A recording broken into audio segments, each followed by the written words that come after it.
Blog Talk Radio. Any of the opinions expressed on About Oneness or by its guests do not necessarily reflect those of the ENlightenment Evolution Network.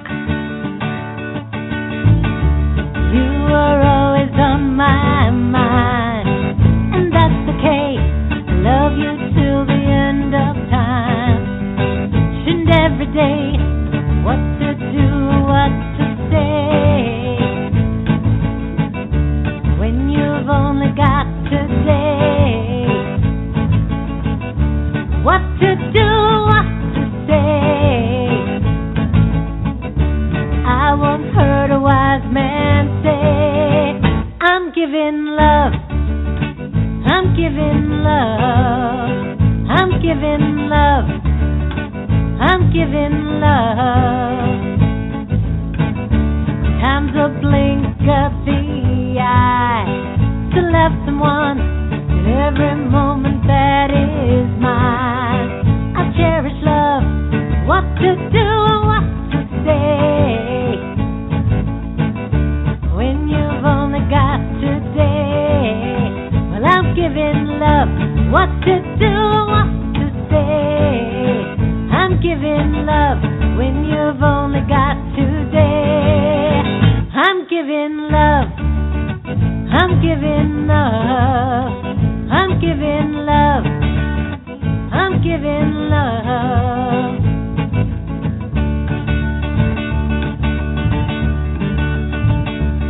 May the truth light your way and may you decide to follow your heart, it will not misguide you. Live life, love, you'll never go astray. What to do, what to say, I've got one suggestion. The answer is love. So what's the question? That's how I want to spend my day. Just giving love, what to do, what to say. I'm giving love when you've only got today. Well, I'm giving love, what to do, what to say. I'm giving love when you've only got today. Well, I'm giving love, I'm giving love, I'm giving love, I'm giving love, I'm giving love, I'm giving love, I'm giving love, I'm giving love.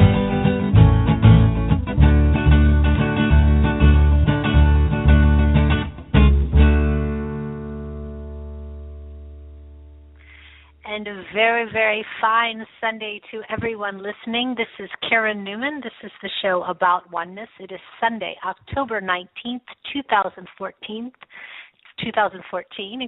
and this is the ENlightenment Evolution Network.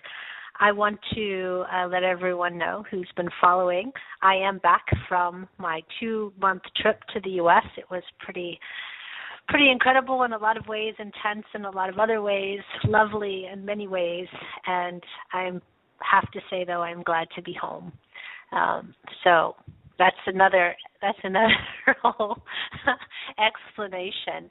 But I have a wonderful person as a guest today, a wonderful friend who has been a friend for the last several years through the Consciousness Evolution 2.0 group page, but finally we met each other in person in Detroit at the end of the summer at the Ascension Ball that was hosted by Philip Malika, and I just love her. I love her insights. Her name is Allison Hamilton. She is a channel.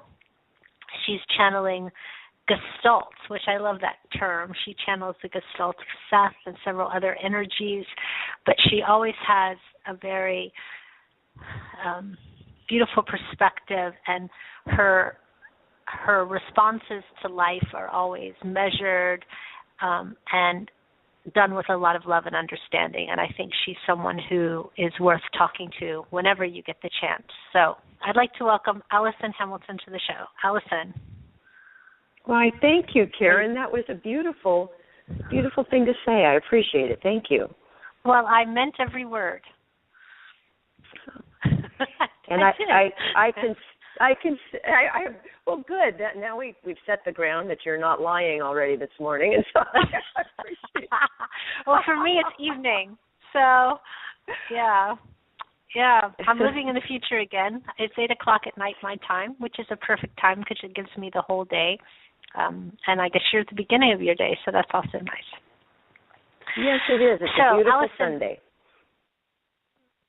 We don't have an exact schedule of things that we want to talk about. We already have 2 people holding who have calls, but I'd like to just have a discussion the way that you and I generally have discussions, which I think is always really quite magical, and we get to just talk about, whatever's going on, and we seem to have very similar themes.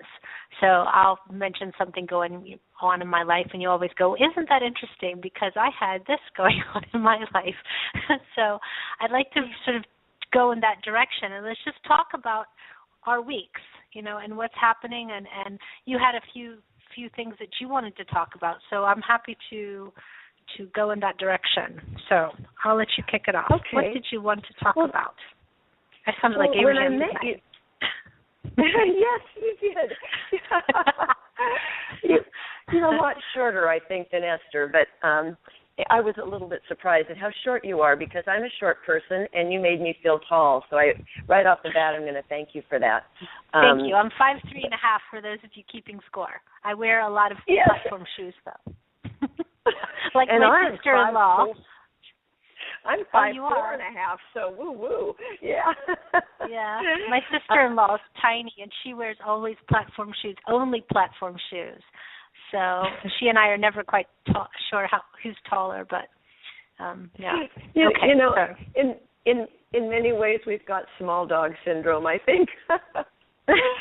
That's true. But when I met you this summer, it was absolutely wonderful. I was thrilled to meet you, and you did a live channeling for a whole bunch of us there at Philip Malika's Ascension Ball. And your spirit guides that you call Theos, and correct me if I'm getting any of this terminology wrong, but Theos came through and gave a very nice discussion on what we were doing, and laid the groundwork for those of us in the audience to ask questions. And I did have a question. I can't remember exactly what it was at the time, but later you came up to me and you said that while Theos was talking, inside yourself you were laughing, because Theos referred to me as the Allison, in quotes. Yes. Not just Allison, but the Allison. Yeah. Right. Well, that really was curious to me, and I've been carrying that around now for a few months. And right off the bat, it came to me that to explore this idea of the Allison, the Karen, the Philip, the Michael, the whoever. And I'm not a student of anything related to the Akashic records, so I'm not referencing those, and I'm not saying poo-poo to them, or I'm not saying this is how it is, because I just don't know. I haven't explored that direction at all.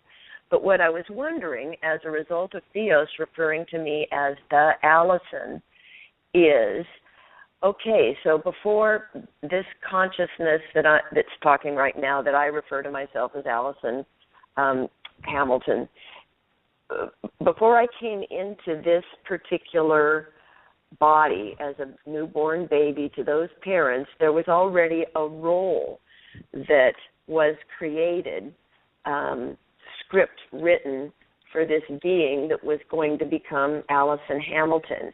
And in the larger scheme of things, like, eternity, there are countless consciousnesses that are offered countless infinite opportunities to don specific identities, like the Allison. So as I'm sitting here being Allison Hamilton in 2014 right now, how many other Allison Hamiltons in 2014 are there in probable realities, or the Allison Hamilton in the 1800s or in the year 3000 AD? Do you understand what I'm trying to confusingly say here? Is that this is just a role? I do. Well, It is. It's interesting because they have very specific ways that they identify people to me. Like they really like to say Philip Malika. That's what they really like to say, Philip Malika. Theos. I don't know why, but they like it. And they refer to you as the Allison. And I just think it was more of a title of because they gave me the impression, and I don't remember the channeling at all, to be honest. Now it's been, and I didn't see the film of it, and I don't remember what they said because I'm always having my own conversation with them. I sort of listen, and then I got caught up on the Allison, so every time they would refer to the Allison, I would just sort of start laughing, in my being. So I was having that fun while the channeling was going on.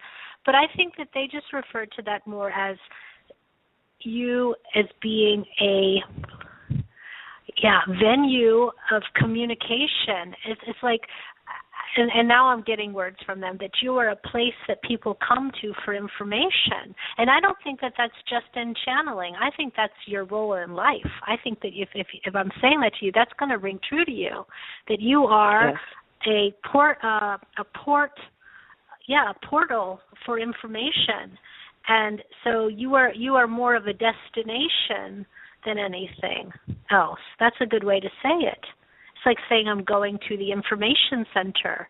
Well, I'm going to the Allison to find out something. And I think that's that's how they see you. And that's how they're referring to you, as being a destination point of how information. Interesting. I'm a destination resort. Well, I mean, but put that in the most regal way. I mean, my words are failing, but I really see you as a destination of, let's say a designated information giver. Then more designated. Like it's more that. a designation. Yeah. And they're trying to explain it to me. They showed me like a building of like people, and they showed me people streaming to the Allison. I was actually looking up what Allison meant on the internet just to see what the name itself means, because sometimes our parents choose our names, and it means the noble one, but it also means the truth giver. So. That's pretty. I think that's pretty interesting. That would be who you would be. I will say I do relate to the name thing, because I've always had this fascination. Karen Neumann is not the most unique of names, but there are some Karen Neumanns that I have run into. I noticed it when I lived in Florida, and there was a Karen Neumann that lived on the other side of Florida. She was born around the same time as me, and we used to somehow or another get each other's mail. So somehow we sort of met each other. And she would, because I think I called her on the phone, and she said, yes, I'm getting mail for Karen Neumann. It's not me, Karen Neumann. And so I had this sort of fascination with Karen Neumann. And on Facebook, I actually started a group called the Art of Being Karen Neumann. That's wonderful. And I invited all the Karen Neumanns who are on Facebook. Well, a lot of them joined, and many of them have left, but I've become friends with about 3 of them. How interesting, and what a great concept. Well, I don't know. I don't know why it's always sort of jumped out to me about, having the same name with someone, and I don't know what that means on a larger scale, but it just always seemed like, here's a person with my same name running around having their own life, their own experiences, and somehow, connecting to them gave me the idea of multiple aspects of myself. Very good. That's a very good way to start feeling your multidimensionality, which is something that has been strong in my mind this week. This last week, I had a birthday. I turned 55, and congratulations, happy birthday! Oh, thank you. I'm very relieved to say that I didn't have a birthday meltdown this year. It's not that I have fear of growing old because I really like getting older. I'm totally enjoying the experience of going through time, because the perspectives that I'm gaining as I'm getting older are so relieving to me, and they take away so much angst. Youth is wonderful and spirited and fearless and courageous, and what I am being told here right now up from coming in is old age can be that exact same thing with the added benefit of perspective. So, but sometimes my birthday triggers something from childhood that I haven't chased down yet, and I don't know that I ever really want to, but I go through a real bad depression, anger, frustration, whatever, temper tantrums. I feel like a 3-year-old, actually, and now my husband is terrified of Octobers because of how I have my birthday meltdown, but for some, this year I didn't, and, I want to congratulate myself because, and I want to tell people that are listening that the work that you're doing on yourselves to uncover who you are and to love yourself and let yourself feel your feelings and then let those feelings go, that work pays off. You can find yourself making progress that is measurable, like me having a birthday where I wake up and I smile and I feel glad that I had a birthday. I can't remember the last time that I was actually able to say, I'm glad I had a birthday. But I've done so much unearthing of Allison this year that it's working, and it does pay off. So all of us, let's keep up the good work. And now I've lost where I was going with that. Oh, it had to do with rebirth. Okay, so. Well, then wait a minute, just stop. What day is your birthday? Which day? Because mine is the 10th of October. I also had my birthday as well. Which day was yours? Happy birthday to you. The 15th. I'm 5 days after you. Mm-hmm. Oh, there you go. Cool. Okay, yeah, please go ahead. We're both here in the middle of Libra, and a month that is full of change anyway. And so celebrating your birthday, celebrating the rebirth of you, and as I was talking with a friend about that, she mentioned rebirth, and then I was getting moment to moment to moment. In moments that happen so fast, our consciousness doesn't recognize them, and that's purposeful. That is set up for us as these physical beings to have a stable experience here in this life. But truly, moment to moment to moment, we are rebirthing. Moment to moment to moment, we are change. And so many of us, and so many people, as we get into our I know you're still in your 40s, but as we get into our 50s or 60s or maybe even in their 30s. Sorry. You just turned. I'm just kidding. Is it still 39? No, but, I've given up. I don't even try anymore. Forget it. Never mind. But it's change, and we are change. It's what we are. And we fight it. Because why do we fight it? Why do we fight it? Is it cultural? Is it cultural conditioning? Is it fear of the unknown? How do we want to think about this? It's all of the above. But you know what? If we weren't here on this planet as physical beings in these bodies, I mean, just to even be here, we are explorer scouts. We are the greatest adventurers. We are beings of extreme and adventuresome spirit and courage and fearlessness. So why do we decide once we get here to forget all that and take on these other emotions? And I'm exploring this as we're talking. Well, I have an answer, think I just and it's twofold. Good. I have an answer, and it's twofold. One is that why do we come here and forget everything? Because that's the game. We've decided to come here with the idea of separation, to experience what it would be, even though it's not true, to experience what it would be like to be separated and to believe we're separated. That is a projection of one of the multiple possibilities of existence, and every degree within that, from completely no knowledge whatsoever to complete knowledge. And there's a spectrum there, and in every infinite possibility. We've come here to experience that. We are waking up now, because apparently the human race has been experiencing that for a long, long, long time, and now we're starting to come into the awareness that there is more. But the other reason that we get afraid of everything is because we believe we are our bodies. And even though we say we don't believe it, we believe it, or we wouldn't have to fear.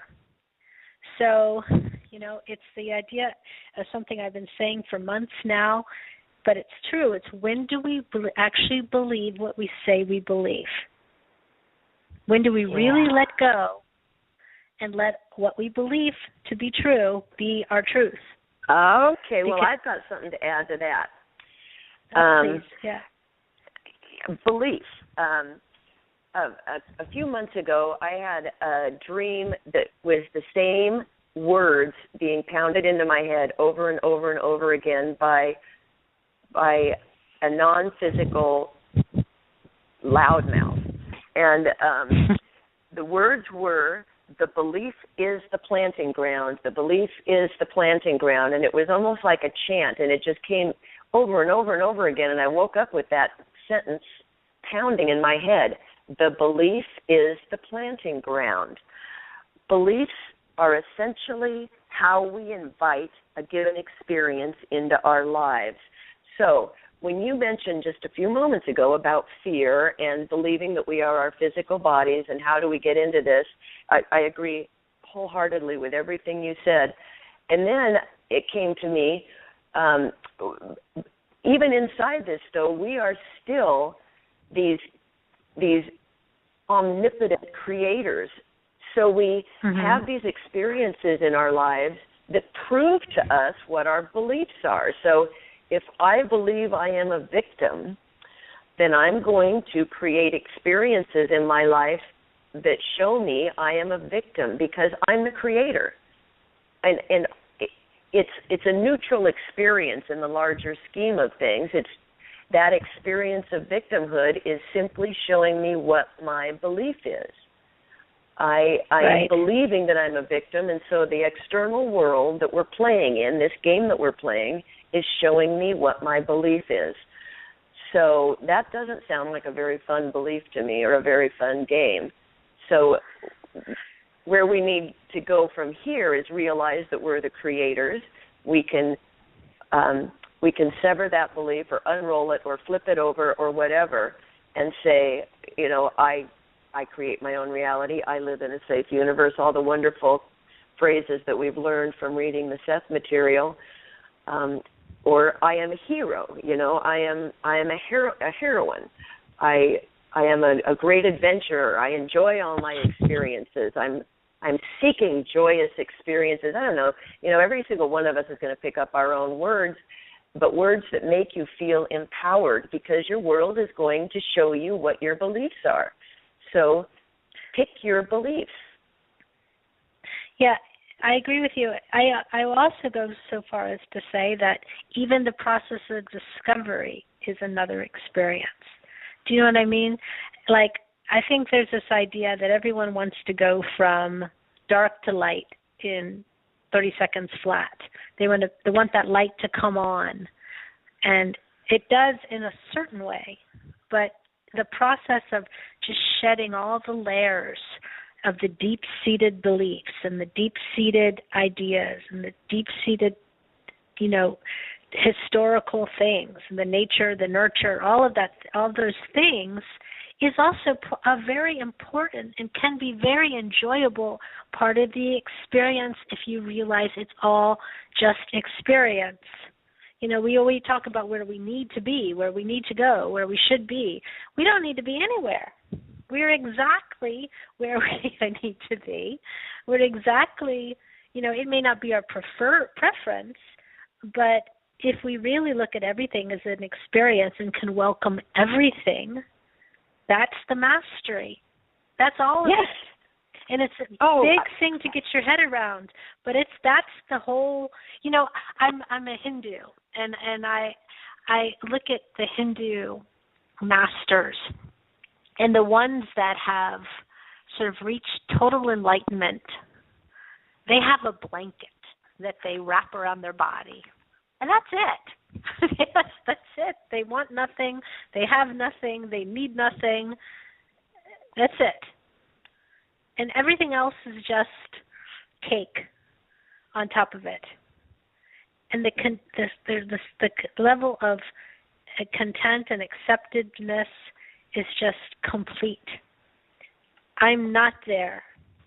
Me neither. I don't need just a blanket. I need a house, and I need all the other stuff, because I still, as much as I, talk about oneness, I like how my show title sometimes is confronting to me as a person, that, that's just a reflection of where I am. But I guess when I really get there, then I will join the blanketed folk and sit on a mountain somewhere and just breathe and be. And that will be enough. Or you won't. Or I won't. Right, because I want to say that there are as many trips to happiness, as many pathways to happiness, joy, and bliss as there are people on this planet. And some of us really like having the creature comforts in this experience. Now, you said earlier about the process and the experience, and then my head just exploded with this big yes. We are here for the experience, and it isn't to get from start to finish as fast as we can. It isn't to shed all those layers as fast as we can.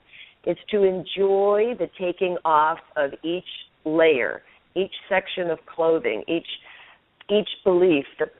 A lot of the enlightened teachers talk about we are the path. Well, I'm starting to understand what that means, and I think you just said it in your words very perfectly, that the experience of all of this is the point, whether it's the experience of, like I broke my arm this summer. That was an experience that ended up being actually quite fun, and I didn't think that could be possible for the first couple days, but it really did turn out to be an interesting and fun challenge, and it exposed me to a lot of things I wouldn't have ever encountered otherwise. And so bad things, good things, all of it. We came here for the experience, not to get from A to Z as fast as possible.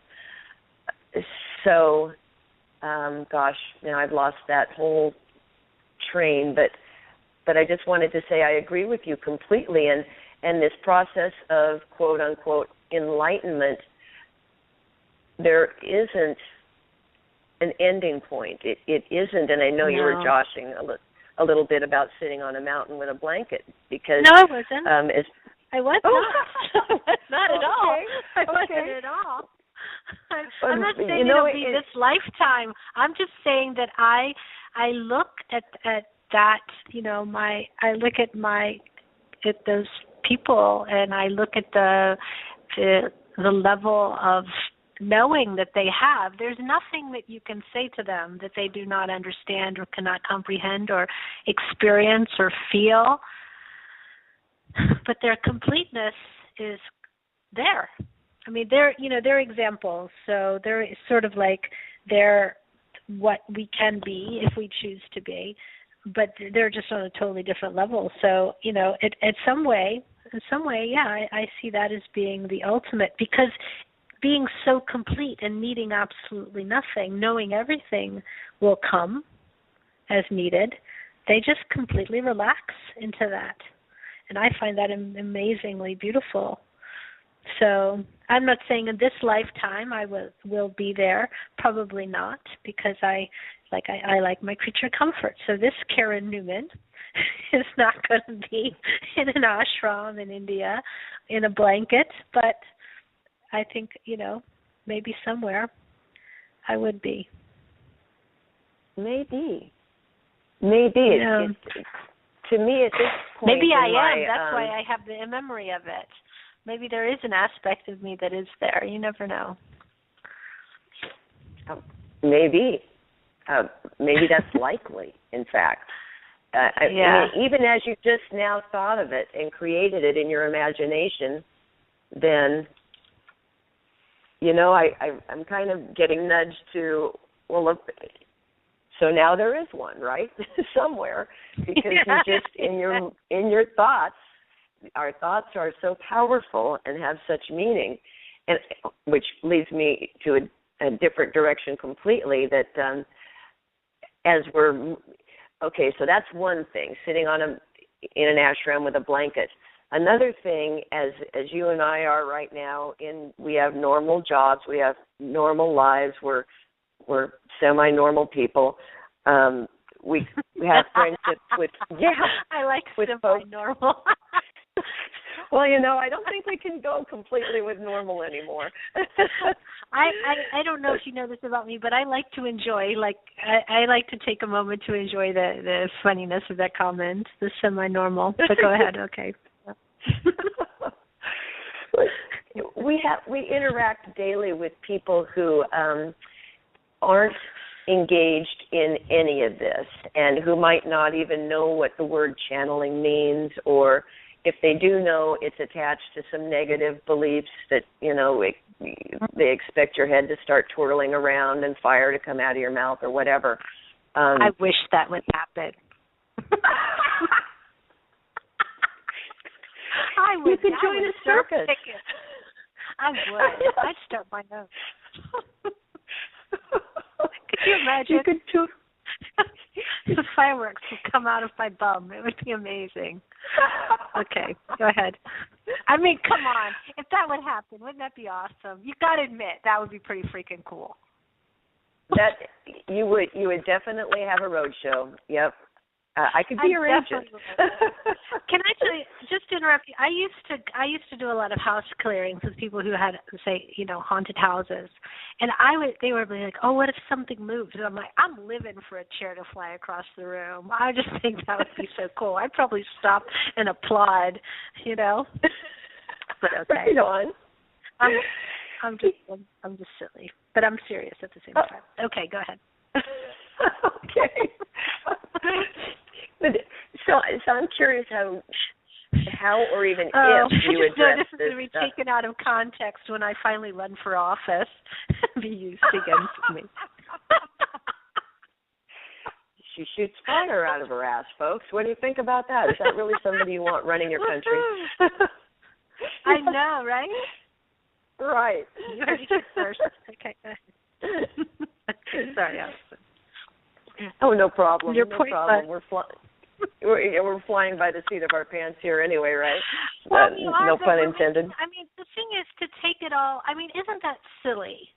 I mean, if someone's head were to twist, I'm going on a tangent, but if someone's head were to twist off around on their body, they would be dead. I mean, there are certain things that just don't happen in this world. The Exorcist was a movie. And it was a movie that scared the bejesus out of me for many, many years. It was one of the first VCR tapes we ever owned as a child. And so my dad watched it, more than one time, which, kept me under my bed and away from the living room, which maybe was the point now that I think about it. But, but, I mean, seriously, things like that are just so, come on. If that happened, then I want to see it. I would be more fascinated by it than freaked out by it. But that's just me, Yep. No, I agree. I would like to see that too. I don't think I will, but if the opportunity arises, I'd like to see it. If you don't believe it, you're not going to see it. That's right. That's right. That's right. That's right. Your external reality is. Yeah, nothing more than a reflection of your beliefs. But anyway, where I was going with this is, it was about being these semi-normal people in a normal in a world that still is so enmeshed in not understanding consciousness as coming first and physicality is coming second, and that our external reality is a reflection of our internal reality. And actually, that's not even where I wanted to go with this conversation. Well, you were saying something to the effect that there's a lot of people that are not even having this kind of conversation. Well, probably not this kind, but this kind of conversation at all in their lives. At all. It's not even a blip on their radar. And yet they're existing. And yet they're doing their thing. They are doing their thing as well. It is part of the experience. Gosh. It has to do. Yeah, go ahead. Yeah, go ahead. No, I was going to give you a second to find your thought. What came into my thinking as you were saying that before I went off on my little head spinning tangent was that, I was just in South Carolina, which is where I grew up. It's an interesting place because the people there are amazingly lovely and kind and friendly. It's still the Bible Belt. When I was growing up, I was a born-again Christian, and I was the only one sort of in my age group that was sort of focused on God. And when I was in school, that didn't go over so well. Being even in a Catholic school, that wasn't even what people were thinking about. We learned about the laws of the church. We didn't talk so much about God. And I was really wanting to talk about God. And at that time in my age group, most people were not. And so I actually was was on the subject of a lot of discussion as a teenager, to put it kindly. I would say in some ways people were a little bit mean to me. But you know what, I didn't care so much because it didn't matter. It didn't matter. But what's interesting is I went back to my 30-year high school reunion, and now everybody is quite about God now. In that period of time, they've all really found their faith. And it's incredible. And I'm not talking about that they're all born-again Christians, but some of them are. And I would say and I'm now a Hindu, which is interesting. So I've sort of moved away from that, no less loving God as much as I had before, if not more. I mean, my faith has increased exponentially over my lifetime. But it's interesting to see how, we think we know what people are thinking. We think we know what they're doing, but everyone is following their own path, and it again is experience. And I can imagine maybe on our next, maybe the next 30 years in our next reunion, they may all be Hindu. You never know. It's just everyone is where they need to be, and their faith has grown a lot. One girl who's quite lovely, she had a son with a lot of health challenges, and she really turned to God and started really walking a spiritual path. And one guy is an artist, and he's like a yoga guy. And, I mean, there's just all these people that are now, at the time, they were ridiculing me a lot. At that time, I had actually a couple of people come and apologize to me for that, which was lovely, but I didn't even really know how much they had ridiculed me as much as they had, because I didn't pay too much attention. But they apologized nonetheless. But the thing is that they're all following their path, and they're all exactly where they need to be on whatever degree. One guy has become a very devout Catholic, which that's his thing now. And so we can't ever look at anyone as in the snapshots that we have walking through life as we glance. It's like little snapshots as you look at the person walking beside you. We have no idea what anybody's experiencing. We only can focus. That's why you can only focus on yourself. So I don't really worry too much about what other people are doing or experiencing, because you can never know. to what degree they feel something or don't feel something. And again, it's just another experience. And all experiences are valid. All of them. Valued and valid. And that's where I was wanting to go with this is, we've got the metaphysical community, we've got spiritualism, we've got every sort of religion possible, and then the agnostics and the atheists and everything in between on this planet. And it's all valid, and it all is valued, and it's all changeable. We are so changeable, and really the only reason we don't recognize that we're constantly changing is because we insist on a lot of us insist on a stable platform to help us move through our days, and that's perfectly valid. I mean, I could stay enmeshed in a particular belief for 30 years, and that's fine. It's what I'm learning is the validity of everything, of every experience, of every person, of every path, and whether you gain one paragraph of additional knowledge in a life, or whether you could write libraries full of additional knowledge that you've gained in a life. It's all valid, it's valued, it's all good. There is no external judgment on your speed of waking up or not waking up, because not waking up is as valuable and valued and valid an experience as waking up. And for those who might be new to listening, the waking up part is just becoming aware of who you are as consciousness, as an eternal part of the all that is, that an understanding that there is no death, that you may leave your physical body. You will leave your physical body, let's put it that way, but your identity is eternal. And you continue to grow and expand and change regardless of what form you might find yourselves in. And the rate at which you grow and expand and change is entirely up to you, because you are the creator of you. And you are as valid as the word valid could possibly be. And so is everybody next to you, across from you, every 7 billion plus of you on this planet. You all are the same.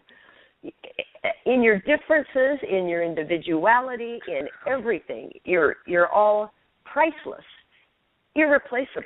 So basically, we go through all this rigmarole only to come to the conclusion that it's all okay. We have to do nothing. I mean, you talk about walking around the world to get to the same place. I mean, isn't it incredible? So we have to say, what is all this metaphysical mumbo-jumbo stuff about? What are we doing? What are we trying to figure out? What are we trying to understand? We're trying to understand that we don't have to do, say, be, or experience anything other than what we choose, because it's all our own choice. And we have a lot easier time of it if we don't bother ourselves with what other people are doing as well. And that's the big goal. And I think if you get to that knowledge, then it can get really fun, because you become truly the observer. Did I say that word right? Observer, but you can also be the puppet master as well of your own life. Now, let's preface that. You can really become your own cruise director and your own, party planner, and you can really start to have some fun. But it takes a lot of soul searching to let everything go, to find out that you have control of everything. Well, it's that thought. Let's not lose that, because this is where, to get to becoming a conscious puppet master, to get to the knowledge that you are the script writer, this is where the belief is the planting ground. The belief, your beliefs create your external reality.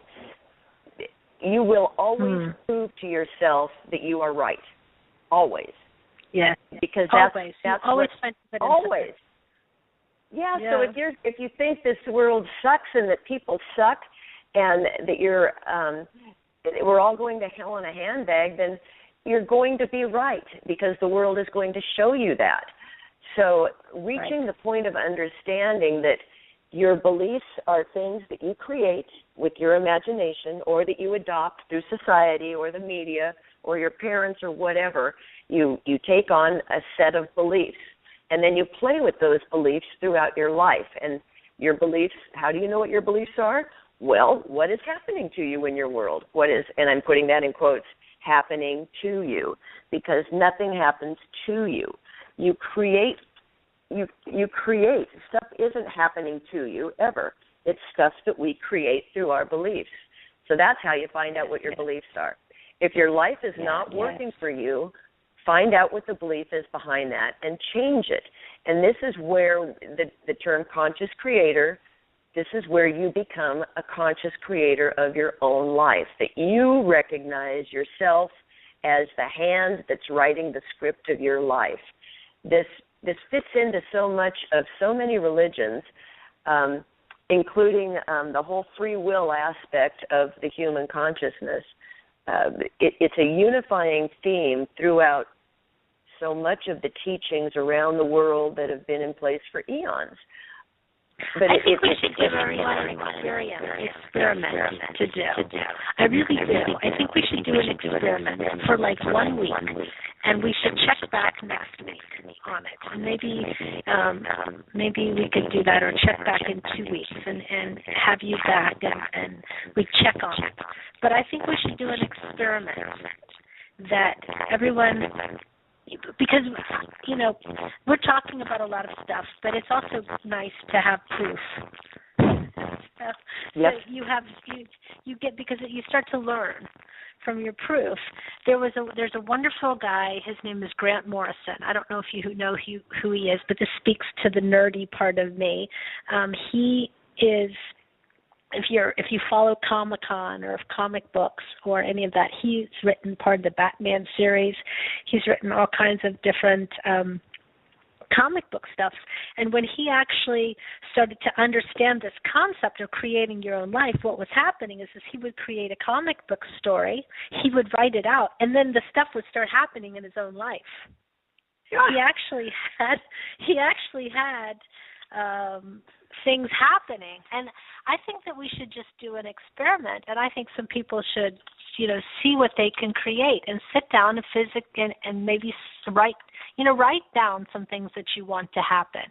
Write down some things that you want and throw it out to the universe and let it come back to you, because it really does work that way. Yes, and if you've done any sort of reading of the Seth material, channeled by Jane Roberts back in the 70s and the 80s, you'll recognize the term framework 2. And Seth talks about this is where the universe puts together the stuff that you throw out there and then gives it back to us. Exactly. So so folks who are listening, put down your 1, 2, 3 list of stuff. Think about how you want that to manifest, and then let it go. Don't worry about the how. The how isn't your problem, so to speak. It's the reality will end up reflecting back to you your beliefs again, your desires, your intentions. So I want to add something here that's coming in about time in this time-space reality, that time, in quotes, really isn't linear. So don't demand that something shows up in a week or a day or an hour.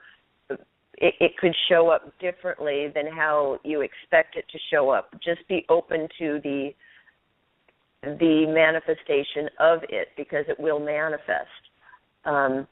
You'll find the signs. You'll find the clues. You'll find it's coming to me.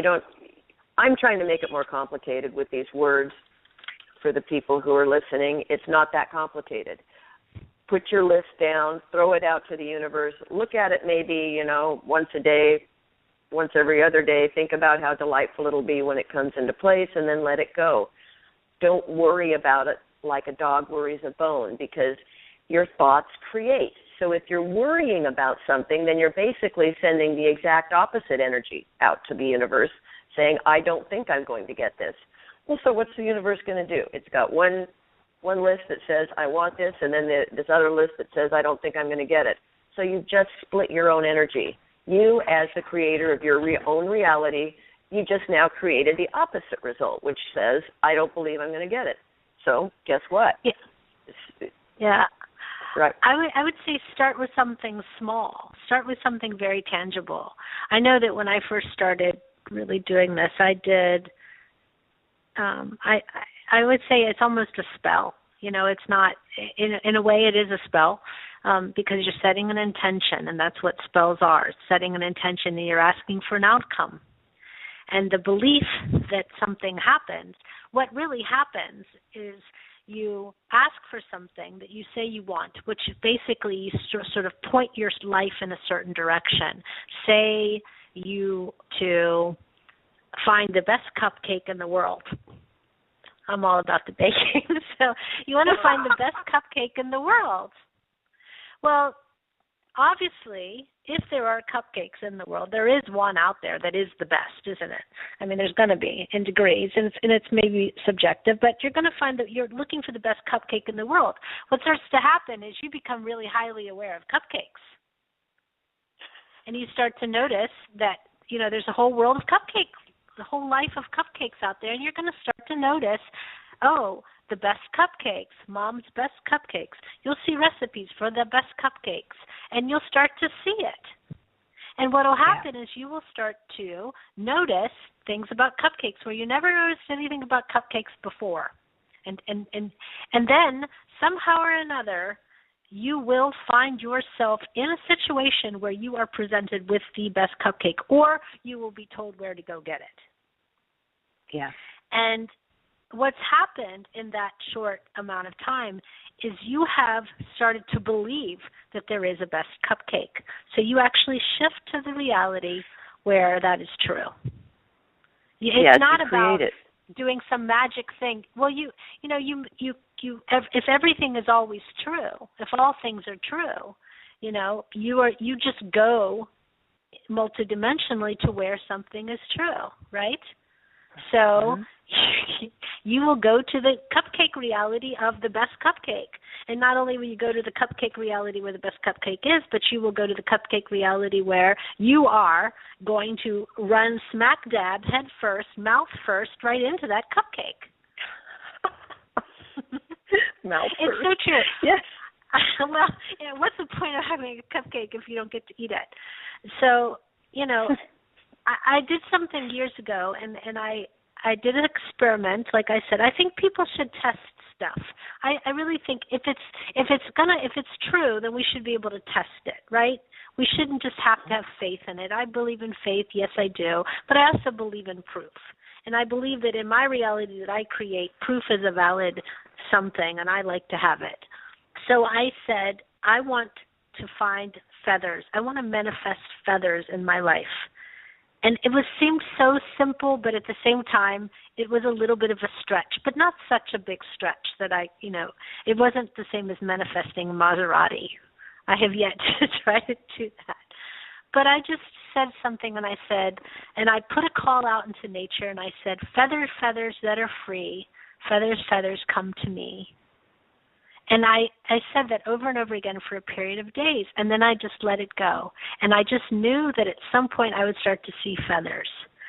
And I went to bed, and I set a time. I said, tomorrow is the day that I'm going to start to see these feathers. And I went to bed excited because I was like, tomorrow will be the day I start to see the feathers. And so I went to bed, and I walked the dog, and I didn't see any feathers. So I was like, well, somewhere today I will see a feather.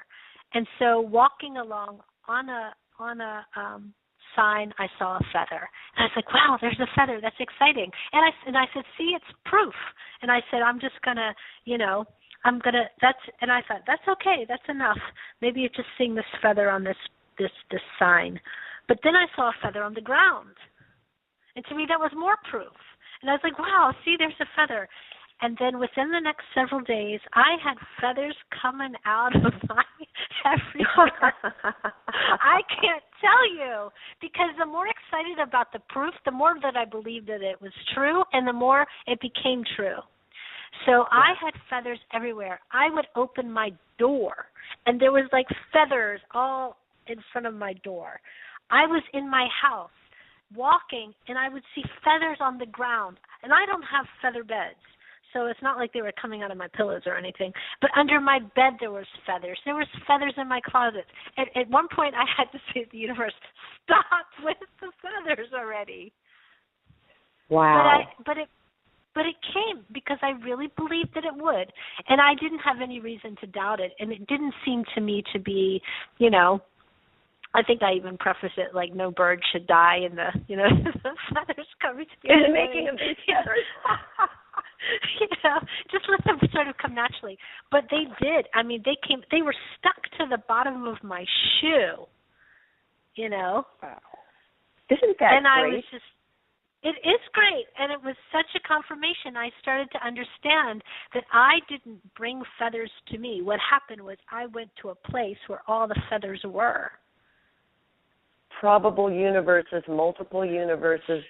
I'm throwing out terms here. They're just dropping into my head. Parallel realities.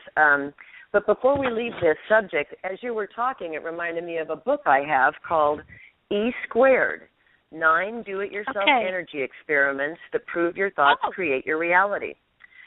Say the name again, because I want to write it down. Okay, the author is Pam Grout. So if you Google her, Pam Grout, Grout.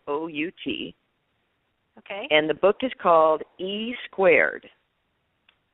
9 Do-It-Yourself Energy Experiments that prove your thoughts create your reality. And it's a great book. It's a fun read. She's a fun writer, and you'll prove it. So, get yourself the book and go have some fun. And this is leading me into my experience this summer of this same sort of thing.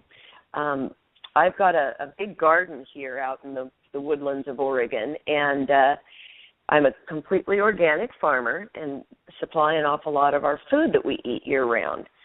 Well, I went out, I planted the garden with one arm, which was a new experience because my other arm was in my cast, and that turned out to be a challenge that was delightful in the long run. And I sat on a piece of cardboard and scooted myself around on the dirt to plant things, so I got really up close and personal with everything that I wouldn't have done if I had been bending and stooping and using a shovel and all that kind of stuff. But to get back to the point, everything was growing beautifully.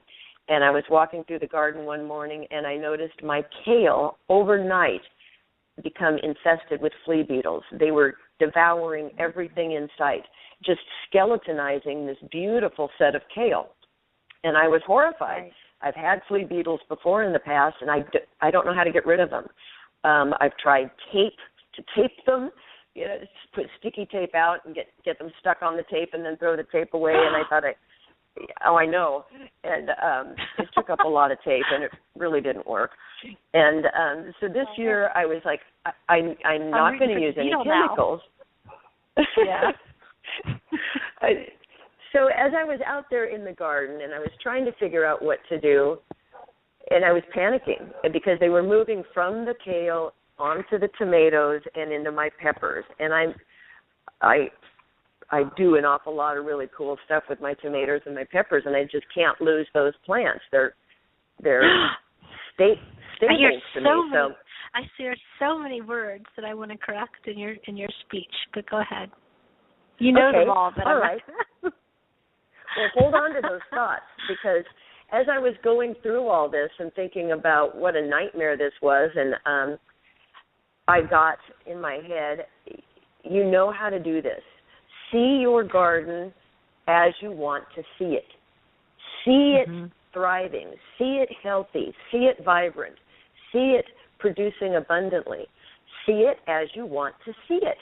And I'm looking at this devastated crop, and I'm getting this strong message in my head. see it as healthy, see it as healthy, see it as you want to see it.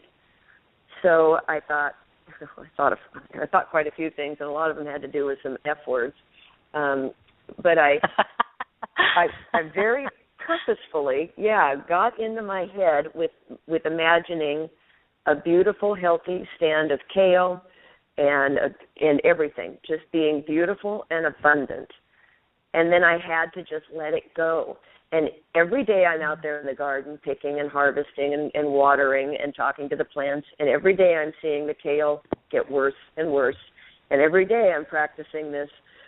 See it as you want it to be. See it as healthy. See it as you want it to be. And it happened. The kale was skeletonized.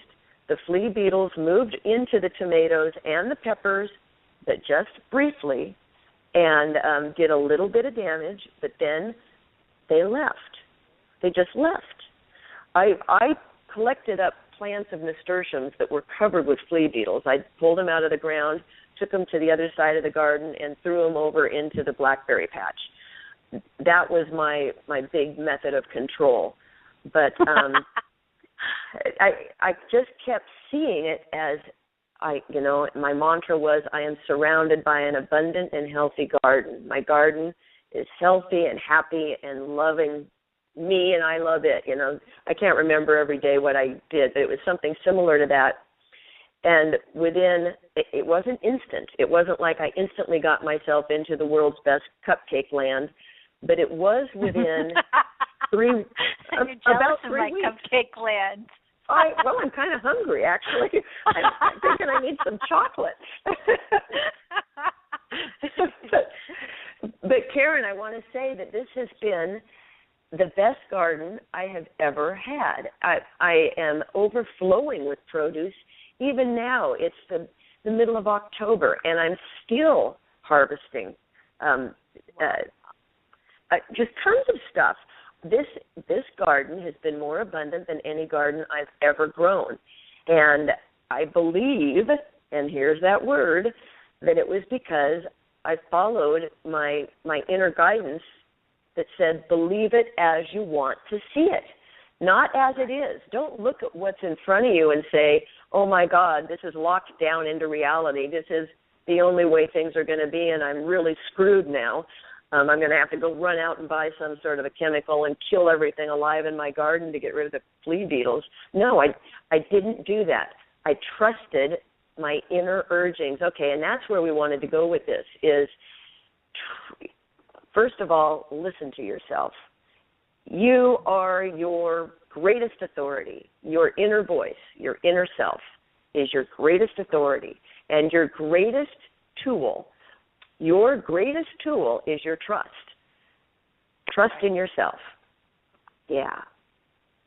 Yeah. Very good. Well, it's awesome because you created a garden, and I remember this discussion. I remember when this was happening because you were posting it in the Consciousness Evolution 2.0 group page on Facebook. For anybody listening, that's a wonderful group. There's a lot of people that are involved with the Enlightenment Evolution Network and a lot of external friends that are involved on that Facebook. We have wonderful exchanges. But I remember when Allison was having this experience, and you went from, in the beginning of frustration to, I'm going to lose my garden, to, wow, I don't have enough time to pick all the tomatoes kind of experience, because you definitely shifted your thinking on it, and it shifted the reality. Shifted the reality. And, my thought is that those beetles, were your teachers. They were there to teach you. And they taught you something. And they taught you that there was not only enough for you and everything that you're doing, there was enough for them as well. You're right.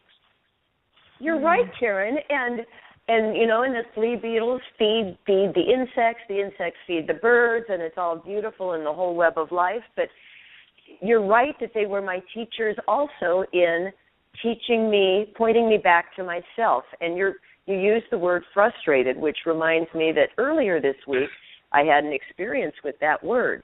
I was feeling frustrated, and how these blocks of thought drop in on us, it dropped in that if you are frustrated, I got a picture of a fork in the road. So I'm standing there, there's a fork in front of me. One fork leads to further frustration and experience in that regard. There's nothing wrong with that. That's an experience, and we're here for experience. So I could continue down the frustration road. Or, using frustration as a marker word, I could take the other road, which is the understand that all is well and trust and relax in the support of your network, so to speak. My husband envisions that to be, like the ads on TV, the Verizon network with all the people standing behind you ready to do your bidding. So we all have these unseen, non-physical guides, guardians, helpers, just an infinite number of help, non-physical, at our behest that we rarely, unless we're aware of it, we rarely utilize to the fullest degree.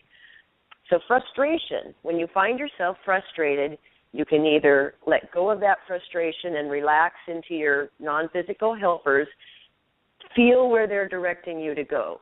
Put your problem in their hands and just relax. In the terms of Abraham, put the paddles down and let the canoe go with the current. Or you can keep the paddles in your hand and start rowing upstream and go down the other road, the frustration road, and have that experience. There's nothing wrong with that experience. It will lead you to greater understandings. It will eventually get you back to where we started, where you're at home, like Dorothy clicking her heels together. And she finds herself back where she began, but with a whole new understanding of things.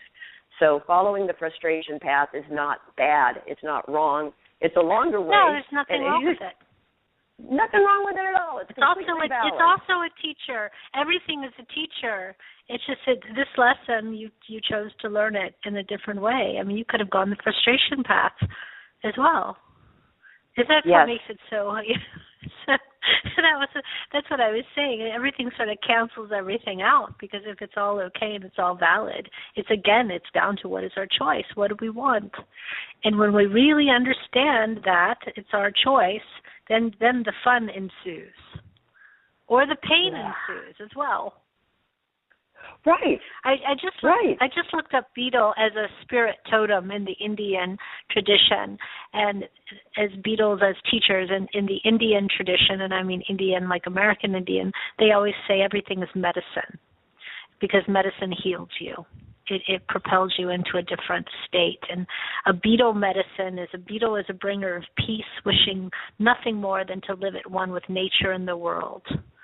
Beetles signal a confirmation that we are right on track and we should pursue our goals. Wow. No. Wow, right on track. So isn't that interesting? So they came to tell you were right on track, and you were like, beetles right here. Yeah, and I freaked out. I totally did. But then I got back on track, and I visualized how I wanted it to be, and all of us got what we wanted. All of us got what we wanted. The beetles got what they wanted, and I got what I wanted in spades. Isn't that interesting? Wow. Yeah. Yeah. It's interesting how things can shift if you welcome it. How you cannot, if you just welcome things and just let them wash over you, in a certain way. And I'm not saying be resigned to them, but in a welcoming way of just saying, okay, you're here, and now. It's the whole, we talked about it before, but it's the improvisation that exists. It's the yes-anding. In improv theater, and I know this is jumping into another way, but this is the best way for me to explain it, because I know that this applies to life, is that in improv theater, there's the whole idea of acting of yes and. And what I mean by that is if you and I are doing an acting scene and it's improv, and I say, "Hi, Allison, I'm a tree," and you go, "No, you're not," that stops the scene. But if you go, "Yes, you are, and you have pretty green leaves," and I say, "Yes, I have pretty green leaves, and birds nest in me," story can continue because you're accepting what I've brought to you, and then you're adding something to it. And sometimes when we say no to the world, we just stop all creativity.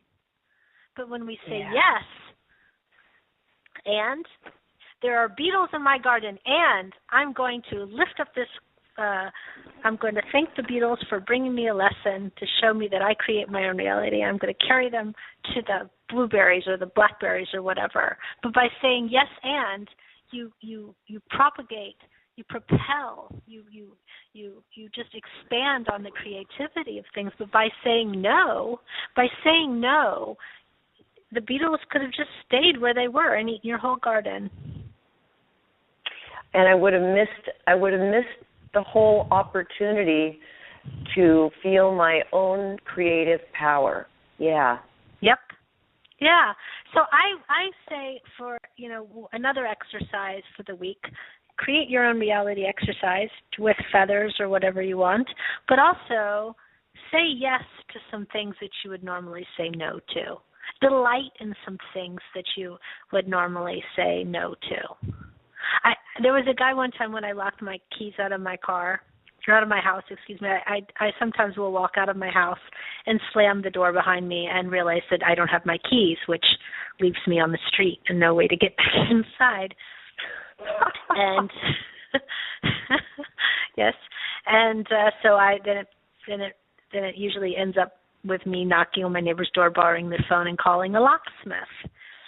And there was a guy that showed up in the most incredible, crazy outfit. He was spray painted from head to foot. His little motor scooter was spray painted from head to foot. And normally, I would say he was someone who was not, I don't know. He wasn't someone that I maybe years ago would have been like so delighted to see. But when he came, well, it's true. But when he came there, I was delighted by his appearance. And I said, "Oh, my gosh, can I take your picture?" And he said, "Yes, you can. Everybody does." And so I said, fine, and I took his picture.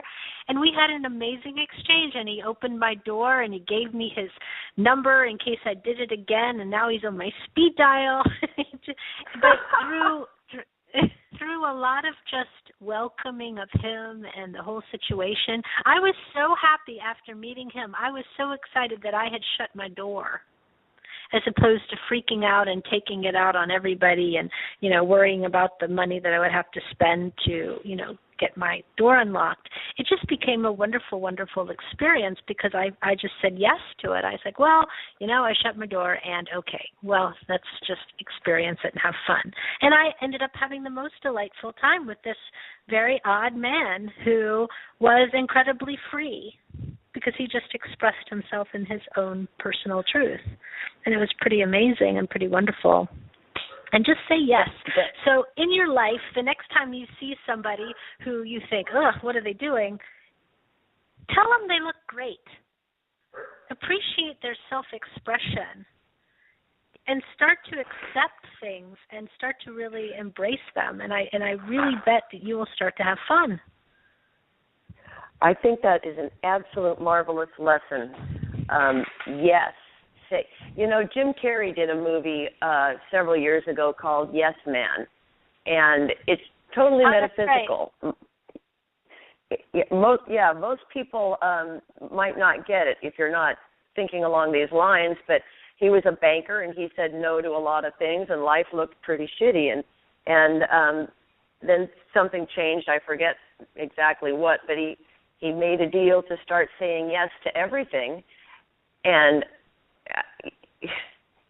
joy came into his life, brand new experiences, and I mean, what you did is you allowed that to serve you. Well, everything serves us. I'm getting corrected here. Everything serves us. But you can allow it to serve you, or you can fight it and not acknowledge it and continue to have the same scene play over and over and over again until you get it.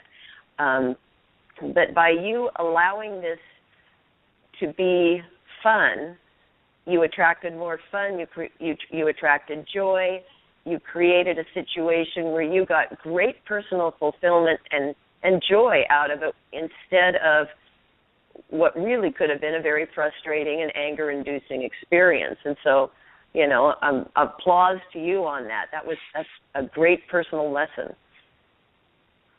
Well, it was really fun. And so now, I can't say I do it all the time, and I'm not a perfect in this in any way, but I really try to find the fun in all of it. I really do.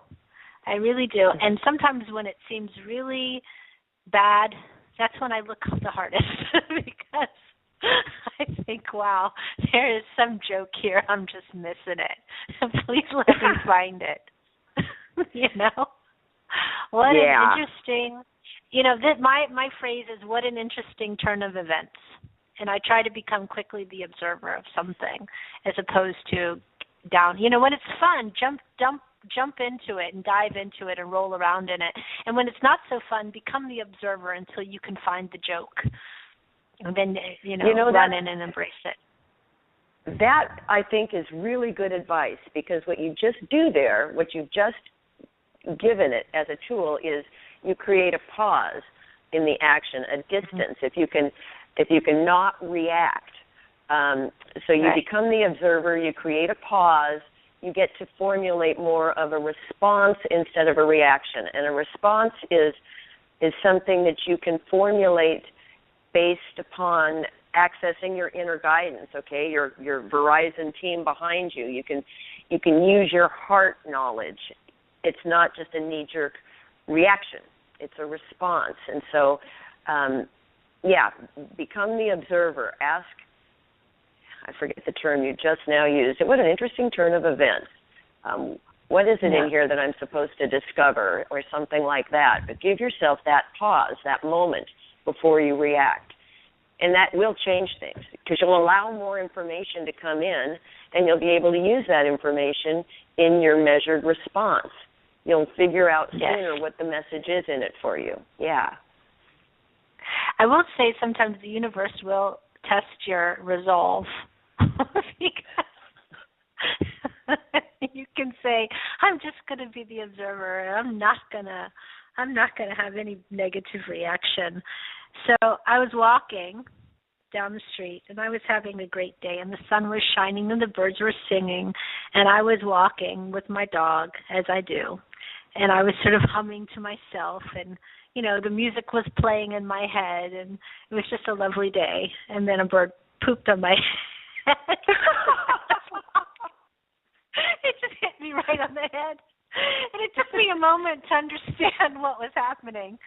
And I was like, and I knew that this was the moment that I had been waiting for to have a reaction. And I knew that in that moment, I had a choice. Because my hair looked good, I looked good, I was just walking down the street, minding my own business, having just a wonderful time. And we're not talking about a little poop. We're talking about that kind of experience.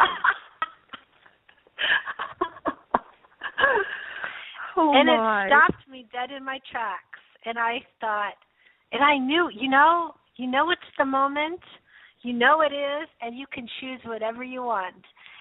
And I could have just freaked out. And I said, it doesn't matter. I did walk home, but I didn't care. I was like, all right, no problem. Let's just go forward. So, but it was really a moment. It was such a moment, because it was so, it was just there's a song called Orange Colored Sky that's a jazz song. Because I was walking along, minding my business, when out of an orange-colored sky. And it goes, crash, and it was like, all the bird crap in the world landed on my head. I was like, oh my, wow, what an interesting turn of events. You can be doing everything right. You can be doing everything right. Everything can be going great. And then that pigeon can just let you have it. And you can choose how you react. I could have really freaked out in that moment. You could have. You could have had a little meltdown. It's that fork in the road again, but then now we're also back to the start of our conversation today about experience. It was an experience, and we're here for experiences. We're not here, and, you know, we go through this discussion on the Facebook page, Consciousness Evolution 2.0, when folks come up against difficulties or challenges or, you know, shit happens. So we overlaid. It does. Right on your head. Sometimes it happens. Right on your head, right. and it's our judgment of these things that makes us think that we've done something wrong when, in fact, there's nothing wrong with it at all. It's an experience, and we learn through experiences, and we signed up to have experiences coming here. Right. We're the script writers. You don't want a life walking around in a clean suit where nothing touches you. That's not what we've signed up for, is to be sanitized from birth to death. We signed up for experiences, and they're going to sometimes be shitty on your head, you know, or hurtful, or very challenging. But we signed up for this, and there is nothing that is wrong. It's all good. I know I'm belaboring the point, but sometimes I have to say things to myself a lot to get it. You know, we talk about, you know, what do they say? We teach what we need to learn. I think that's extremely true for myself. I want to take a break, Allison. I have there's something I want to pick up when we get back, because I'd like to talk about those moments that are the turning point moments. Do you know what I mean? Those moments where we make that decision of a reaction. And because I know. Are you there? Yes, I'm here. Oh, okay. The sound got very weird. Okay.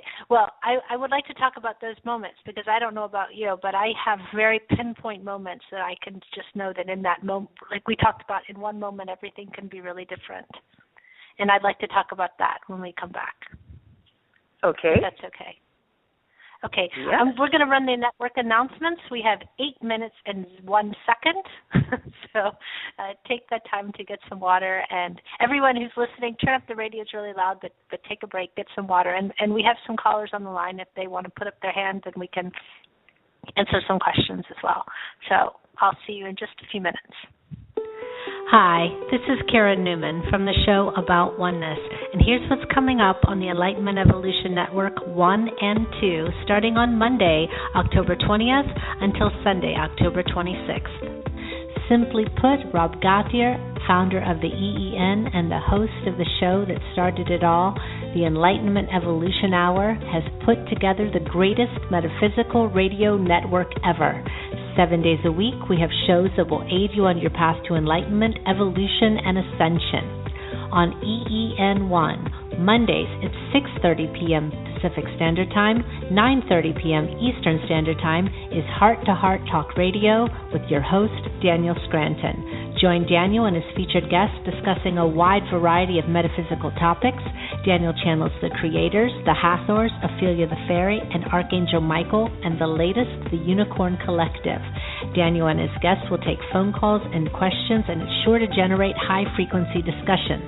You can find more about Daniel at his website, danielscranton.com, and also on Facebook. Go to the Events tab on Daniel's website to learn more about Daniel's upcoming events.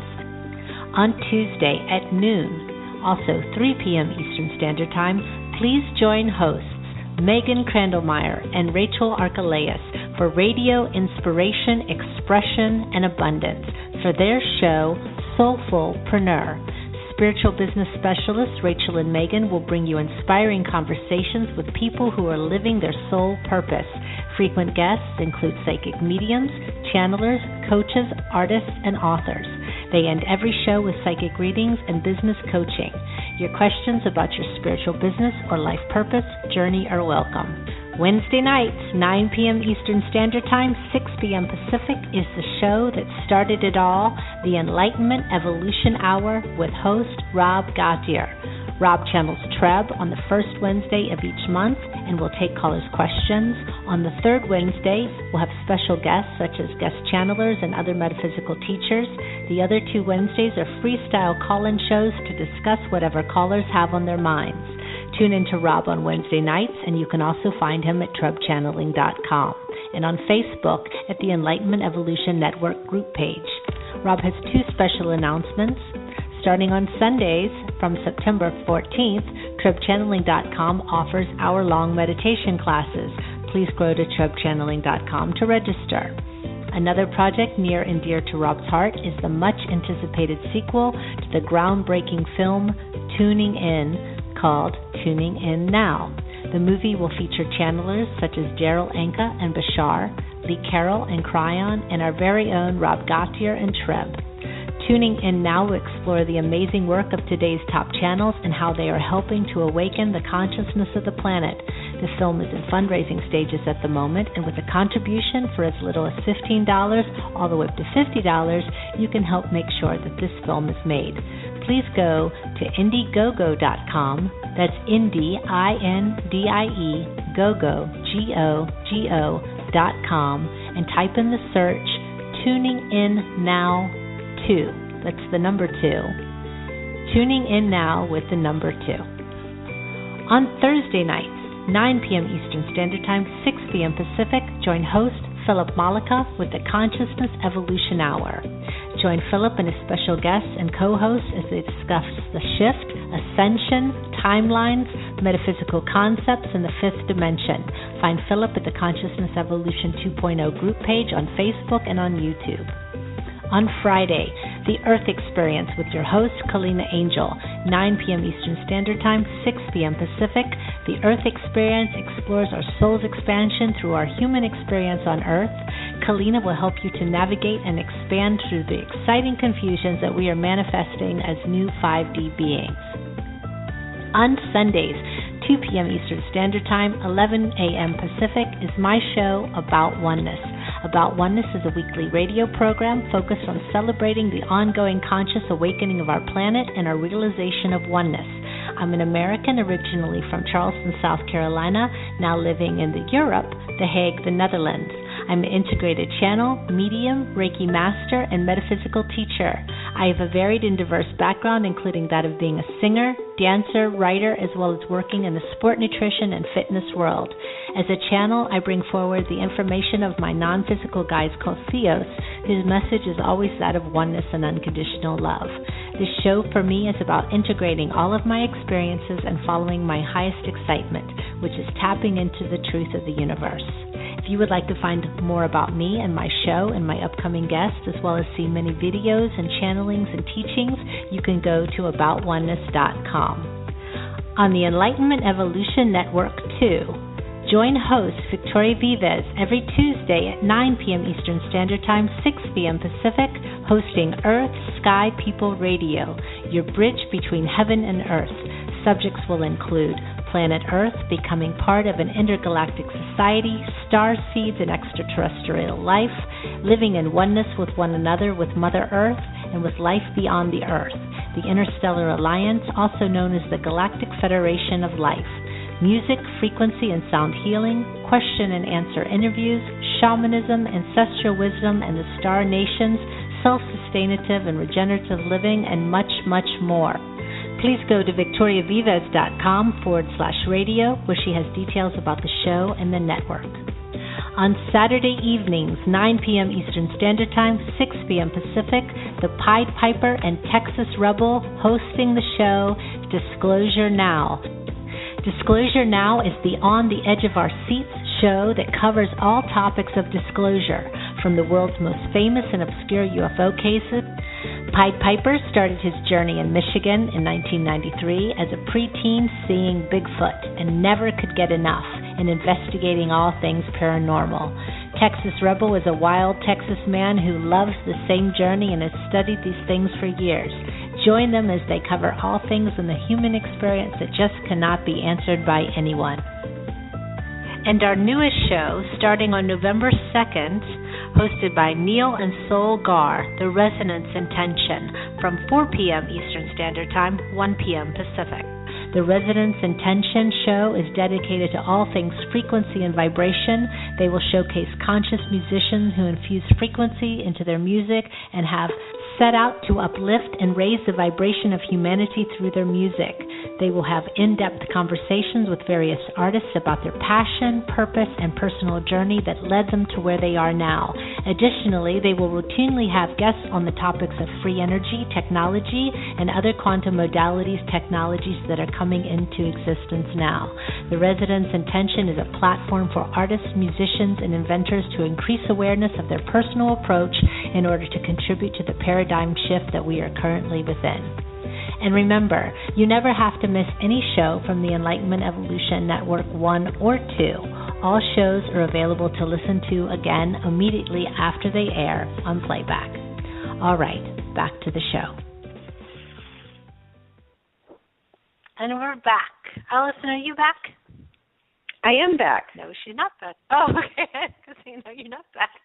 Okay. Yeah, I'm back. Welcome back. Okay, well, let's pick it up then. So basically, because when we were talking briefly before on the phone, before the show started, I was saying that, I definitely am a person who has to remind myself to let things just happen and to go with it. That's why I have these catchphrases, because they're the kind of things that pull me back from, freaking out or having too much of an opinion about something, But everything can change in a moment, in one moment. And every moment we do make decisions which, in fact, do change everything.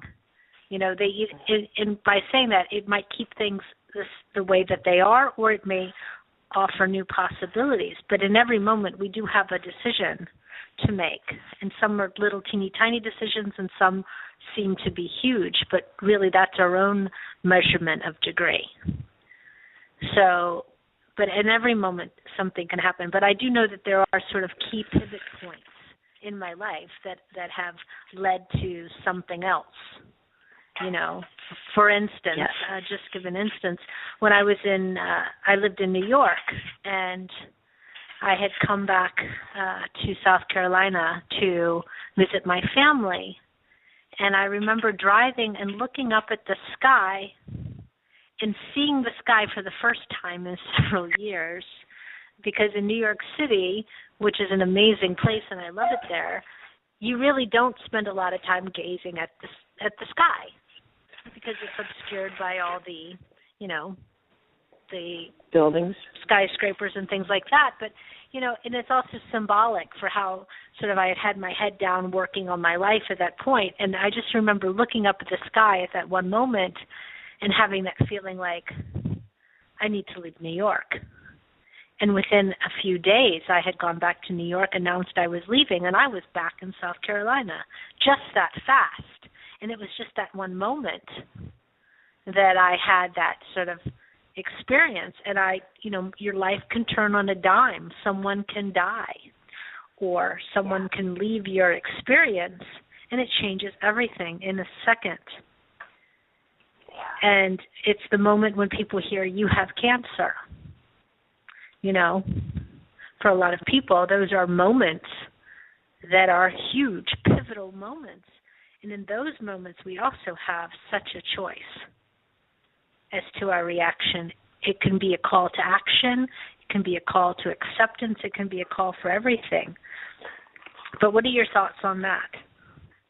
I think your earlier phrase, well, isn't that an interesting turn of events, serves a person really well in all of these life-changing moments. As you were talking about the decision to leave New York, it reminded me of back in 1989, I visited my sister on the island of Guam. I was 5 years into a marriage that was really not it was a lesson for both of us in how relationships can just go from bad to worse. And also that you don't need to stay with someone forever, regardless of somebody waving a Bible in front of you.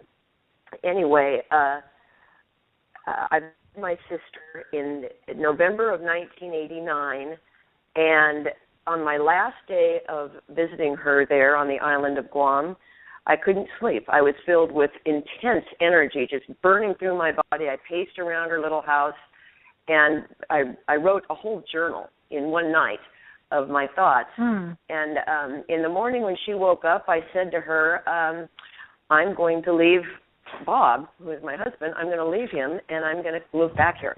And she's like, you're kidding me.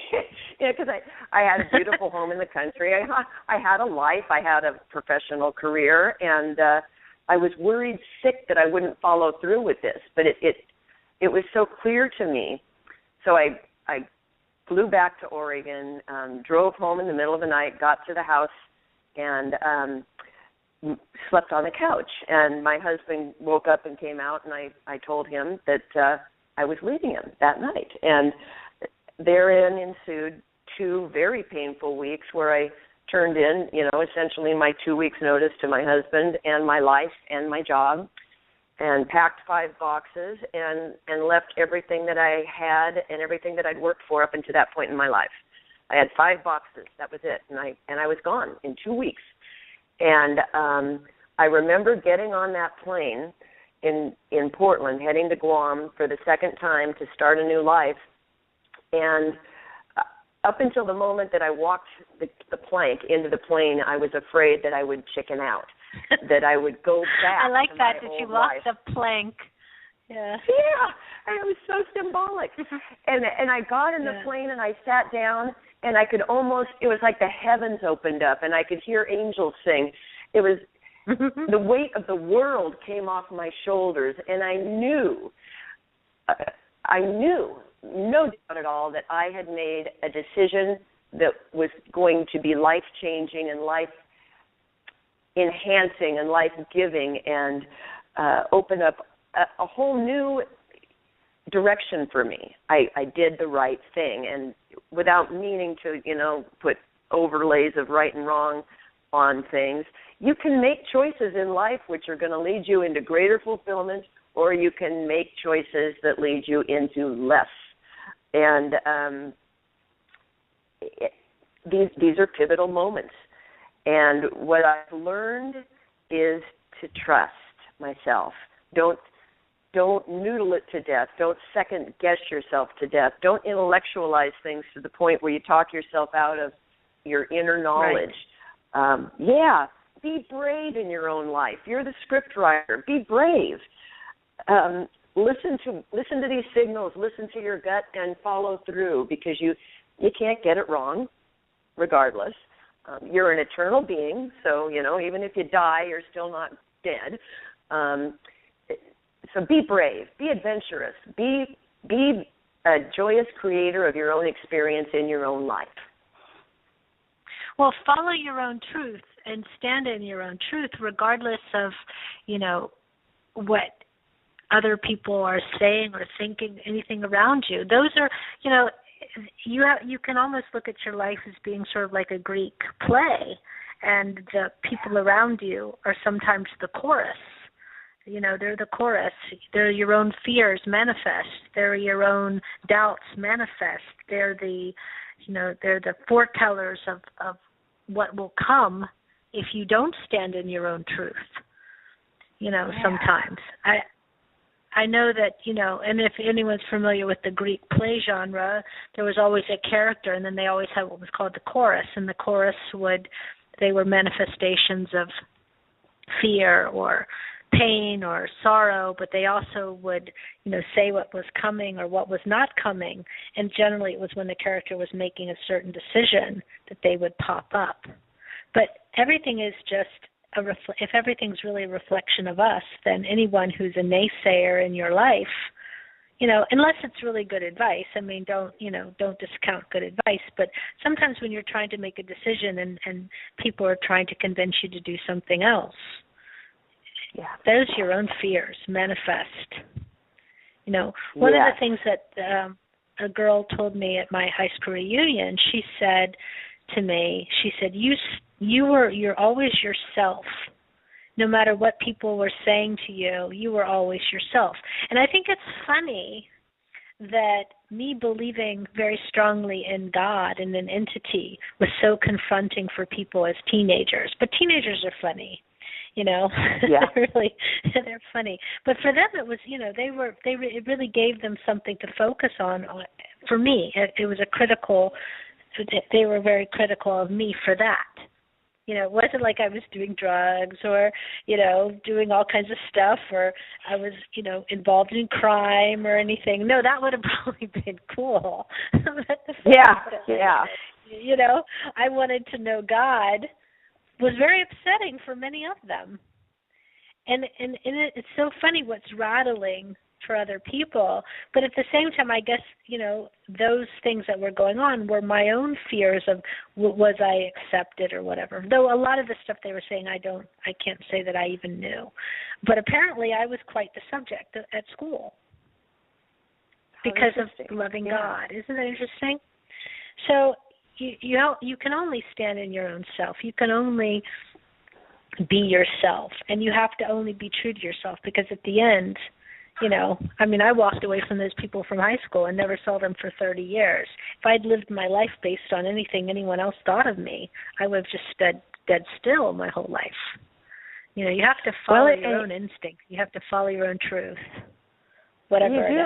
You do, and to follow on to that, probably every one of us knows people who fit that mold, who base their lives and their existence worried about what other people think about them. And so that's how they make their decisions. And I don't want to make that wrong. It's a different way of experiencing a life is all. So it's, as we said earlier, it's all valid. It's all valued to all that is. These are lessons for these, as all of us are going through our lessons, these folks are learning and will learn at some point that they are their own truth. But what I want to say here has something to do with absolutes. That we human beings tend to make absolute statements about just about everything. Right. So we make absolutes, and then we kind of live and die by them. And we would serve ourselves better to recognize the fluidity of our own nature, to be inside of the ebb and flow of ourselves as non-physical energy. That's a very amorphous beingness. And even as we reside in these physical bodies, we still are much more than that, and we ebb and flow, and we're fluid like water. And so what I'm getting is we do make these absolute statements, and they can assist us. They can help us, point us to our truth. But the word truth itself is as fluid and amorphous as we are. And so let's practice being fluid and practice recognizing when we're making absolutes, and perhaps laugh about those and say, isn't that an interesting turn of events that I'm being absolute here? Well, what would it feel like if I was going to step back a little bit from the cliff of absolutes? And then feel that. Because what we're learning to do here is be here now. And be who we are now, which is much more than we have ever allowed ourselves to be in the past. We are growing. We are growing moment to moment. We are experiencing ourselves. When we allow ourselves, we are experiencing ourselves differently moment to moment to moment. This is how we show ourselves incrementally, more and more. I'm trying to find the right words here. What we are growing into the, and this is in quotes, truth, and there's some laughter behind that, the truth of what we are. So so relax and enjoy it, and welcome every moment as an interesting turn of events.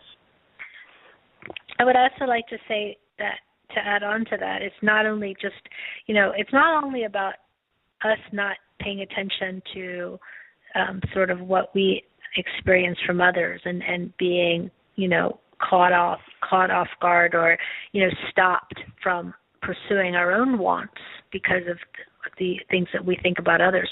But let's maybe take some time to look at what we think about others and our contribution to them.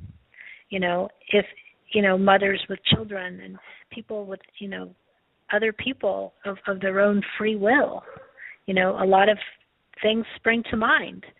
Who we choose to marry, who we choose to love, how we choose to decorate our physical bodies, how we choose to experience our physical bodies, whether we're fat or thin, whether we are dressed a certain way or have a certain haircut, whether we do a certain job, live in a certain area. All of these things that we look at others and decide people's value based on what they're doing or saying or being also is as much a hindrance to ourselves as it is to another person, if that person chooses to take what we say to heart or think to heart. Our whole world is based on, the observance and judgment of everything around us. If we just said yes to it all, we would be really, really in a nice place because we would be free to just be ourselves and let other people be themselves. Be a lot nicer of a world a lot of the time, in my opinion. Whatever we think about others is always about us.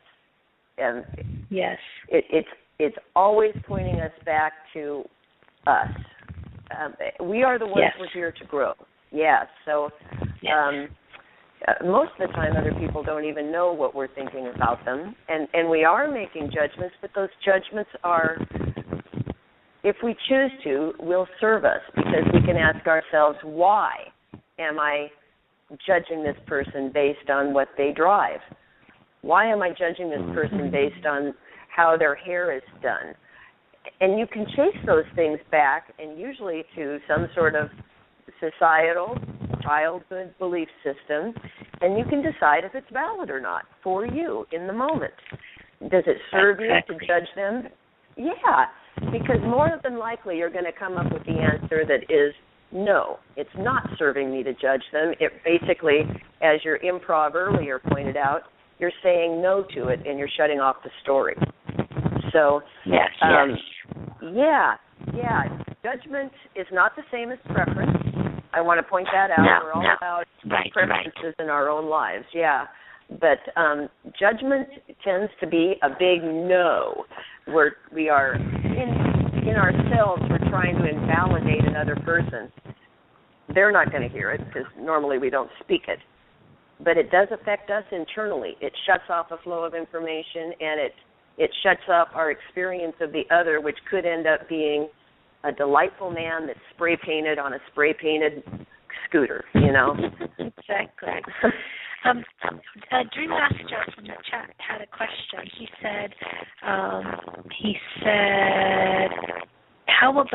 wants to know about coming into the remembrance of our own multidimensional being. He would like to understand if we have any thoughts on coming into the remembrance of our own multidimensional being. Well, would you like to start that, or do you want me to? You start it first, because I'm not exactly sure what my response is going to be yet. I guess it will be as I open my mouth, but I don't have an immediate response. Well, my response, and it's a great question for me because it's something I've been struggling with this week. And I say the word struggling earnestly because I'm feeling I'm feeling strangeness in my body. And I have been for about 3 weeks now. And the energy that is coming into my body from, God knows where, is too much for me to handle. It's like I'm plugged into a socket that's supplying more energy to my body than I can handle. It's uncomfortable. So I'm ascribing that to changes in my body that I'm going through as we're moving into these greater awakening times. And I just have such trouble with the terminology. I don't like to use the word ascension. I don't like to use the term 5D compared to 3D. A multidimensionality makes more sense to me, so I appreciate that term. All of us are going to have our own terms and our own experiences, and they will all happen at a rate in which we can assimilate the information and the energy, whether I know it or not, and they want to say, whether Allison knows it or not, the information is coming in at a rate she can handle it. The energy is coming in at a rate whether she can handle it, or whether she realizes she can handle it or not, she can. There may be periods of discomfort normalized to a higher level, a higher frequency. You will become aware more readily of your greater selves providing information into your daily lives on a conscious level. You will become more aware of this. This will happen to each individual according to your allowing of it. So we would, as the ladies have been speaking, advise you all to remain open and trusting of yourselves. You, as was said, are your greatest authority. The challenge is in trusting yourself to believe that, and then allowing the doors to remain open to the energies that are coming in, verbal energies, nonverbal energies, physical energies, non-physical energies. You can make this more challenging than it needs to be, and then somebody's pointing a finger at me. Thanks. Or I can now it's just me. I can make it hard on myself or easy on myself, and I have a tendency to kind of resist stuff, fight back, or I want to, it's not that I want to understand it all. I want to understand it in words that I can write down or speak. And some of this stuff is going to be beyond our ability to put into words and communicate, because it's going to be a physical feeling that we don't yet have descriptions for. And so again, I'm brought back to the trust. We already, most of us here probably listening to this show, have already reached a level of knowledge of our non-physical eternal selves. So you already, given that as a known, a given platform, what we can do now is trust in the direction, the support that's being provided through that non-physical platform, and quit trying to drive the ship. Yeah, I have some thoughts on it, and it's so completely different than what you were saying. So I would say it's in addition to what you're saying, because that's why I was saying when I was reading the question, coming into a remembrance of multidimensional beings. It's such a different experience for everybody. Everyone is assimilating information at a different rate depending on where they are and what's applicable at the time for everyone. When I think about myself being multidimensional, with the realization of my multidimensionality, it doesn't really bring to me so much remembering of. It does ignite in me a desire to be lighter, to be like I'm a silly person, but to be calmer, to be more. It's an understanding of the moreness of me. And in that more, I have the idea of how much more effect on my world that I have than I even ever realize. So in knowing that there's more of me, more of, more totality to everything that I'm doing, it makes me want to walk more gently in the earth. It makes me want to experience things more lovingly. It makes me want to savor more. Because I know that as it filters through me, this me, Karen Neumann, it's also filtering through all the other parts of me. It's about connecting to all of those multi-points of light that are me. And I can only describe it as seeing a giant star system and seeing like pings of light all over it that flash up with every experience. And it makes me more humble. When you start to talk about the sort of vastness of who we are and in our vastness of being all that is, but then being specific sort of oversoul things, and I don't even pretend to understand all of that.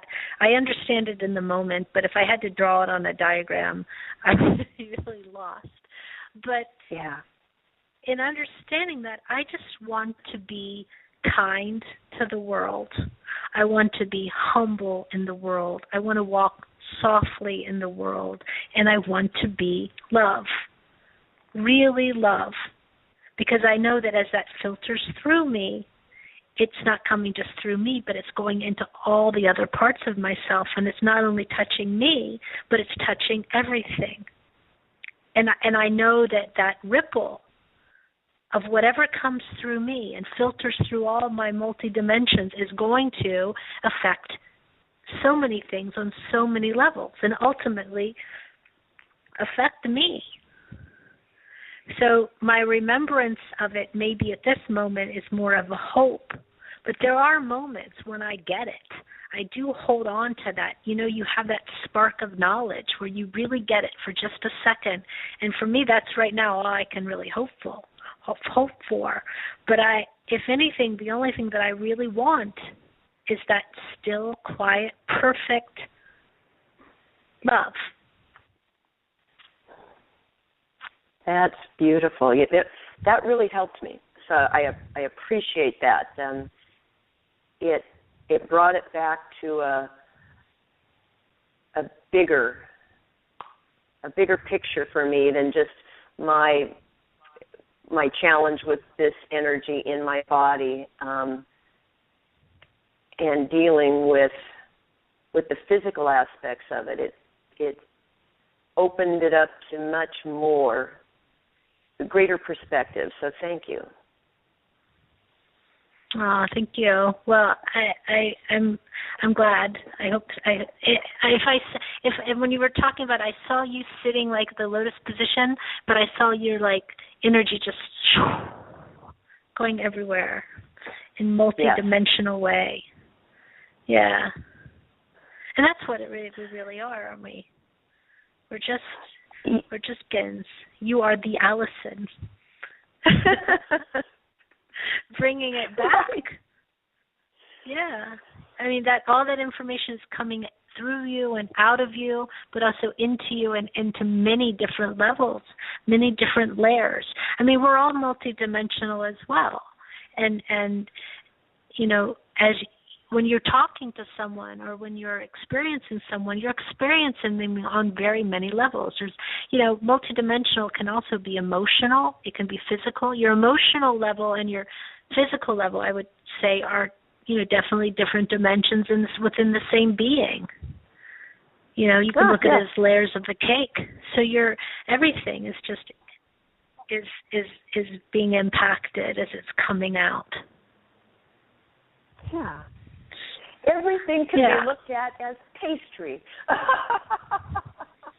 I'll tell you, I think that the fact that is my go-to analogy says something about me. I'm not sure what, but I don't care. I like pastry. On that note, I want to just say Allison is going to be my guest also. There's a Tuesday edition of my show, which is on the Pyramid One Network. If you go to my Facebook page, Karen Neumann, which is Karen.Neumann.946 on Facebook, you can get the link to the Pyramid One, or you can go to the Pyramid One Network, Google it. But my show, Allison's going to be my guest on Tuesday night, Eastern Standard Time from 6 to 8 p.m., and we're going to continue this wonderful conversation. So I want to tell everyone thank you very much. Next week, if I'm lucky, I will be doing a live show from Amma, where she's going to be in the Netherlands. She's a Hindu hugging saint, and I'm hoping to be able to do my show live from that event. I love you all. This is aboutOneness.com, the Enlightenment Evolution Network. Come to aboutOneness.com and send me a message. And Allison, thank you very much, very, very much. Thank you. Stay on the line. Okay, delightful. Don't hang up. I won't. Bye. Bye, everyone. Bye-bye. I've lost my page. Uh-oh.